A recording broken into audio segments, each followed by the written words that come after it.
Hello everyone and welcome to this episode, the Adult Learner one of the Women Talking About Learning podcast. I'm Andrew Jacobs. We love it when guests approach a topic from different viewpoints. In this episode, one of our guests talks about supporting and coaching learners, while the other discusses a more personal aspect of adult learning. Our first guest is Candice Neveu. Candice is a certified life coach, educator and the founder of Candice Neveu Coaching. With nearly 20 years of experience helping people grow into their fullest potential, she supports adult learners, especially women, to overcome self-doubt and take courageous, aligned action to step into their next level, whether that means returning to school, pivoting careers, or reclaiming their purpose. Our second guest is Georgia Gamba-Quillen. Georgia is an award-winning learning and development professional. With over 15 years of experience, she's recognised for crafting innovative and impactful learning content. Georgia has a wealth of experience in creating digital, blended and face-to-face learning programs with areas of expertise in equality, diversity and inclusion, management and leadership, and sustainable business practices. Recorded in June 2025, this is Women Talking About Learning. This is Candice and Georgia talking about adult learners. Hello. Hello. Hi, Georgia. Hi, Candice. Nice talking to you today. Oh, I'm really looking forward to our conversation. So, we're talking about adult learning, which is a deep passion of mine. I'm sure we'll get to there, but I'm curious to know what has you most interested about this topic. I guess the fact that I've been working with adult learners for such a long time is, I think it's getting close to 20 years now. It's sort of in the workplace. I'm talking adults in the workplace. So I've been working in learning and development for, like I said, close to 20 years. So I've been interacting with a lot of different audience, but they're all adults. So it's a quite different ways of learning and engaging with learning than it would be with children. And how about you? Likewise, I've been in I come from the academic realm for the most part when it comes to adult learning. Although now with my own business and I'm a coach, so I am doing sort of teachy-coachy stuff outside of academia. But yeah, I spent it's almost 20 years for me too. And so working with post-secondary, I started at first year. So a lot of, 18, 19-year-olds. And then I also teach classes where it's mid-career folks. And that's been really fascinating to see the differences between early adult learners and more mature adult learners. And so, but I think that's really neat that we have that corporate kind of work environment and the academic environment, because I know that for my mid-career learners, they're coming from the work environment into a formal setting, which comes with all sorts of interesting adventures and angst and things. And, so I'm curious to know what stands out most for you when it comes to learners in the workplace. Like, what are some of their biggest challenges or things that you have to consider when you're designing learning experiences or supporting them or facilitating or, whatever your work is that way? Yeah, I think I would say time and relevance. So everybody at work is busy, or busy is sometimes overrated as well. Everybody wants to be busy, thinks that being busy sometimes is almost a goal in itself. But the reality is most people are actually rightly quite busy with their day-to-day job. And so they can see sparing the time to learn, especially if it's not happening sort of like simultaneously or seamlessly with their work, as kind of difficult time to spare. And that's where relevance comes in. I think if they cannot see why that learning can help and can be applied in what they need to do and what they need to deliver and what they need to perform, then they're like, well, why should I try and spare the time to do that? So I think that's the main two things that I could see. So I imagine it's a bit different for people who choose to go back to formal education, because they've made that choice to spare their time and money as well, I guess, in that context. Yeah, it's interesting because there's actually similarities, they choose to go back I'm sure maybe you've even been a mature student too. I've lifelong learners type. So we've been back, but they choose to go, yes.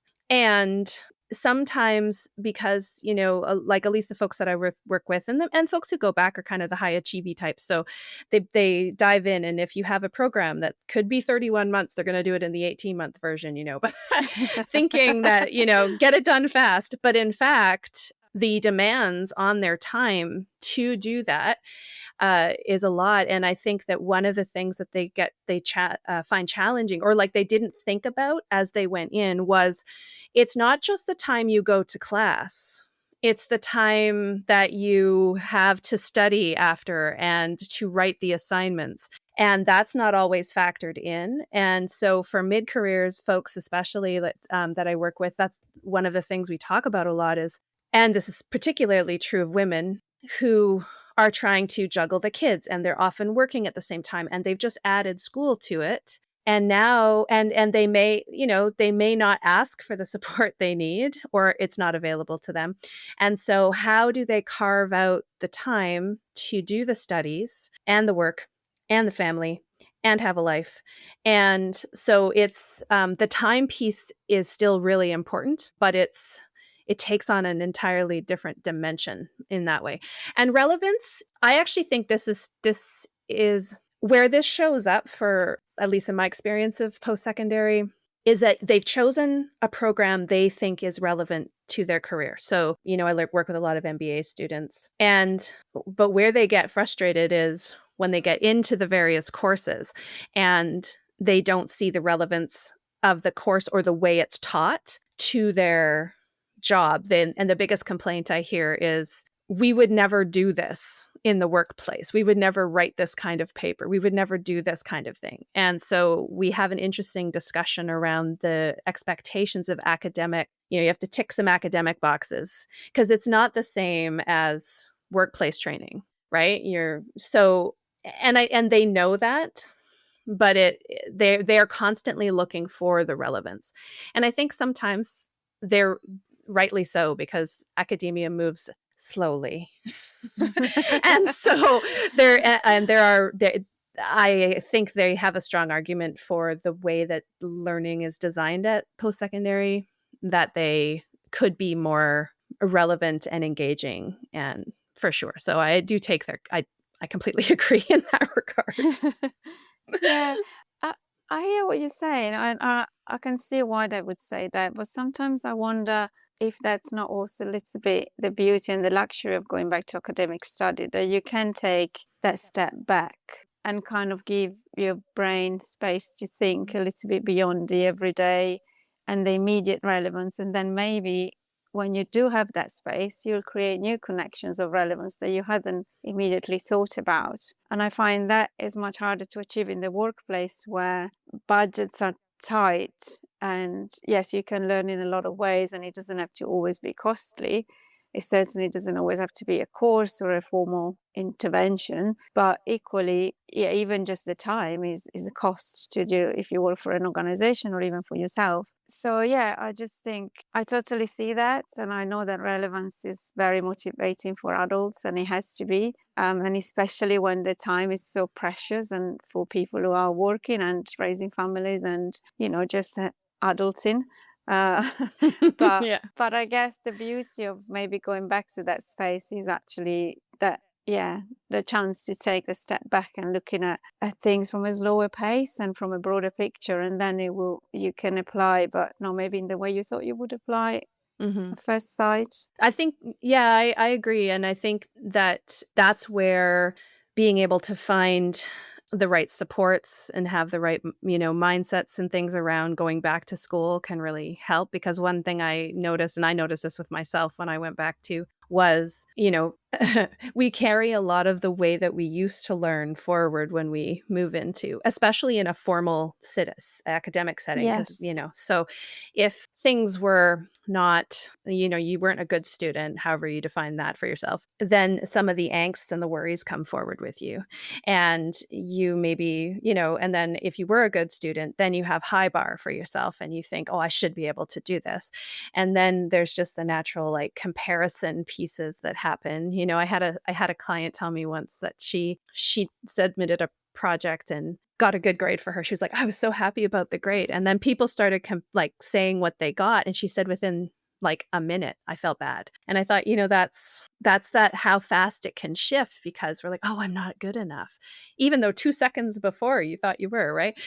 But I think that, the degree to which they are able to relax into their programs in the way that you're talking about just also really depends, I think, on the space, like how possible that is for them, given the other conditions in their life. There's an expectation. I think we have a work life, then we have a school life, we just added to that, and then we have a family life. And I don't know, I mean, I find this particularly prevalent for the women that I work with, but they blur together, but our brains want to keep them separate. And then we beat ourselves up because we aren't able to do it all. So a lot of my coaching work when I work with folks is trying to kind of keep it into perspective for them to understand that learning is its own thing. Like, I don't know about you. Do you find, because there's a certain amount of, you have to accept as a learner that you're not going to know everything when you go in to start with, because you're learning. Yeah. Yes. You're not supposed to know it all. Yeah. Right? Otherwise, what's the point? Yeah. Exactly. But I wonder if in your experience, do you find that, like, how do you find the learners how do they approach it? Do they find that they're not resistant, but they're worried that they're like, they should know it out of the gate, or they're not going fast enough, or they should know it already? Like, do you come across that very much? Sometimes I think there's always the element of status when it depends how we define learning as well. But if we assume it's a traditional kind of course at work, and it might be in person, it might be online, or a mixture of the two, or it might be a longer program, I think there's always a little bit of that status assessment, and at the beginning, especially if people don't know each other and if they're all working in the same organizations. And then there's hierarchies within the organizations, and people who are higher up the hierarchy, but also maybe people who have a bigger clout within the organization, even if it's not linked to their job title or their role. And so there is a bit of that kind of like, oh, I have to prove myself, or I have to like not look like I don't know this in front of maybe my boss or my boss's friend. Or I think, yeah, there can be a bit of that. And sometimes in some of the training I've worked on, or the courses I've worked on, we do pay attention to the composition of the participants. Sometimes we would say, for this particular topic, it's best if, for example, learners don't have their direct reports into the same group, because it doesn't allow for that kind of freedom of conversation, and people will feel like they have to say what they're expected to say rather than what they want to say, or what, they won't ask questions because they don't want to look like it's a silly question and all of that. In other cases, it's better to have people from the same team and different levels, because they're really working on something they need to apply together, and that's what, we go back to that relevance. So, you want to keep it as close as possible to the real working environment, and then it's best to have the people who will work together on that project or in applying that new skill or whatever it is they are learning already together. So it really depends, but it can be hindering the process if the status issue comes in, let's say. I'm curious, when you were talking about how this would work, like, I mean, and maybe I'm off base, so please correct me if I'm barking up a wrong tree here, but I'm thinking that, you talked about status and hierarchy, and I was reading a absolutely fantastic book last summer by, I think I might have mentioned it, Elaine Lynn Herring's Unlearning Silence. It's about the ways in which we silence ourselves and are silenced, and then learning how to unsilence.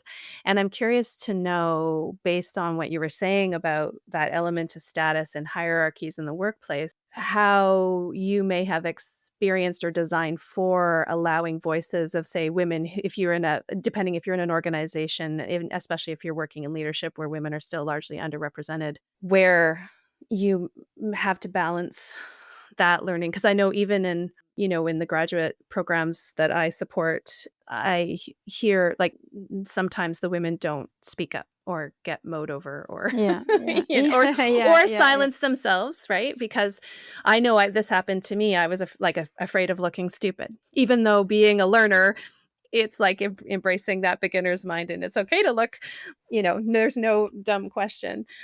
But I'm curious to hear how that's shown up for for learners. Yeah, that's quite interesting because I was quite opposed to the idea in principle of having like, women learning, women only events or, whatever other underrepresented groups sort of isolated, because that's not the reality of how we live. And also you want to kind of don't, that's a book I haven't read, but I've got on my bookshelf, is like fix the system and don't fix the women, that training for specific or support or programs for specific groups almost reinforces the message that there's something wrong with them, that they're kind of like they're not good enough, or they're not they need to learn more, and the other people, the majority of people, or the majority groups in that environment, they're fine, they don't need to learn anything. So, but I've kind of at least partially changed my mind, because I think it is important sometimes to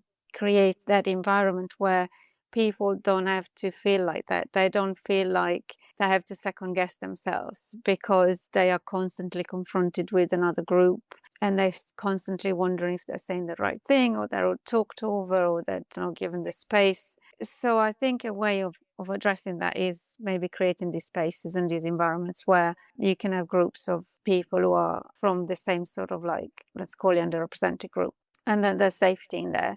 But ultimately you want to get to the stage where you can have a group as diverse as possible and everybody feels safe to speak up. But I wonder if some of these dynamics are present in academia as well, because there's quite the sort of the professor is still quite I don't know if it's still like that. I did go back to school as an adult as well, but there's still a lot of hierarchy there as well, and a little bit of an old world maybe. I don't know. Is it still like that? I find it more so on the undergrad level than the grad level, and it's also possibly school specific or professor specific to some extent. The university that I do the most work with right now is a little unconventional in that way, that they're very, I would almost say, collegial with the students at the grad level. So there is a sense, less of a hierarchical sense, but it does exist, right? And we bring that with our own histories of school and the way that it's set up. We bring that into the classroom anyway as learners. But I think, I see that I take your point for sure. I see it. It's interesting. I think that being an instructor and keeping an eye on group work and situations where you can start to see the differentials that are happening in the classroom and who's speaking and who's not speaking is something that I try to keep an eye on when I'm facilitating a group work or something in the classroom.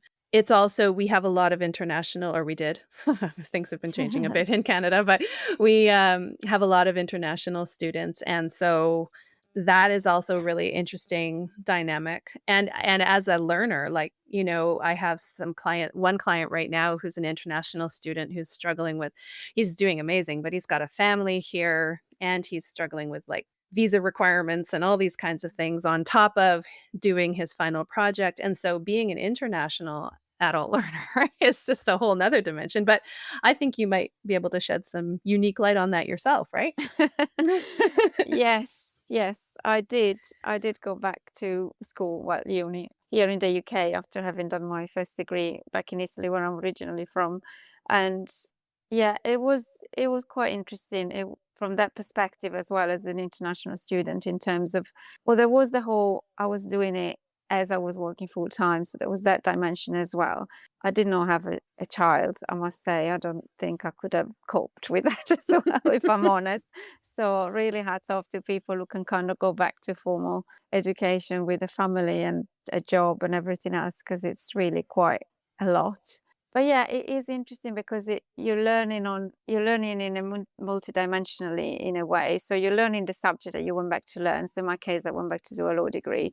But then you're also learning how people learn in that country, in that context, in that specific institution as well. Like, for example, the university I went back to here in London was quite not really a traditional law school. I think if I had done the same I mean, I wouldn't have been able to go there. But if I had done it at Oxford, it wouldn't have been the same experience. Hmm. And the fact that was even in classes, and most of the people that were working as well, and they did have families, I think created a learning environment which in itself was different than even another place either in the UK or even in London. So I think there are so many other things you're trying to figure out in the process. And I think it's, yeah, as a learning professionals, you almost kind of like want to observe the process from outside and like, yes, I am learning the law, but I am also learning that to prepare for exams here in this country, in this university, this is what you do, which is very different from what I did before when I did my other degree in a different country and in a different system. So it is quite fascinating. Yeah, it's very multidimensional. Yeah, I love the way you describe that. I think that's just so fantastic, the multidimensional. I love that idea. I'm curious, like, if you could give, adult learners or adult women learners or whomever some advice, especially for taking learning in the workplace, professional development, what do you think would be the most, like, what do you see that they, like, if they could just do this one or two things, they would make things, they would be more effective for them, or make them easier for them to learn and to develop? Well, probably kind of being open to unlearn. So we go there to learn more, but we also need to kind of unlearn some of the things, like you said earlier, when we go back to formal education, particularly even more than the workplace, we bring with us our initial experience of school and what that was like. And some of us loved it. I loved it from like when I was 6. I'm like a serial learner, serial learner lover as Yeah. well. But it's not the same for everybody. And so, and even if you do love it, like you said, you then bring this expectation and always wanting to be a star student, and and you don't account for life that is different when you are in your 30s or your 40s than when you are 6. So I think, yeah, being open to unlearn is probably, yeah, and be curious would be my advice in that situation. I love that. Be open to unlearn. Oof, I love that. I think it pairs well with sort of what I've come to see and experience, is just that giving yourself a lot of compassion. Like, remember that you're a learner, and that learning, just as well, maybe we do this when we go into a job and we think we should know how to do this job. In fact, you grow into roles, right? Yes. And it's the same at school. It's like unlearning the fact that, you don't need to know it all. In your job, maybe you've reached a place if you return mid-career where you are used to knowing everything fairly comfortably, right? And when you return to school, it puts you into the position of the learner again, which might be in a way that might feel unfamiliar and new. And I think giving yourself the self-compassion to make mistakes and allow yourself to learn from them and not compare with others is just such a powerful, and not only for yourself, but extend that grace to your classmates too. Yeah. I think there's even in work though, like, yes, when you are mid-career or, senior in your position, you should know how to do your job, and you do know. But even then, every organization is different, or if you decide to move from organization to freelance or back from freelance into an organization or from one organization to another, the environment is different. The people, you still need to get to know the culture and the subtlety of the cultures that are not written in any policies.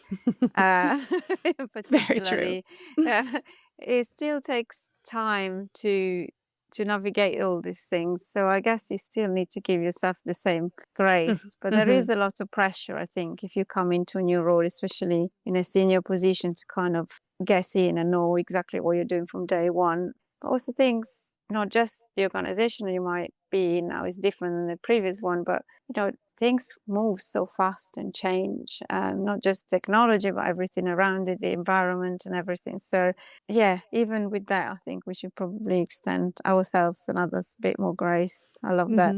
Mhm. term. Yes, yeah, especially as with the advent of AI and everything that's moving into educational spaces and workspaces and everything. Yeah. Ah, this has been such a good conversation. I love talking to you. Yeah, me too. We need to do it again. I know we absolutely should. It's so fantastic. Thank you so much. Oh, thanks, Candice. Thank you so much. It was absolutely great chatting to you. And please let's keep the conversation going. Oh, let's. I would love that. A huge thank you to both Candice and Georgia for their time and an interesting and diverse conversation. You'll find all their details, along with links to the subjects that they spoke about, in the show notes.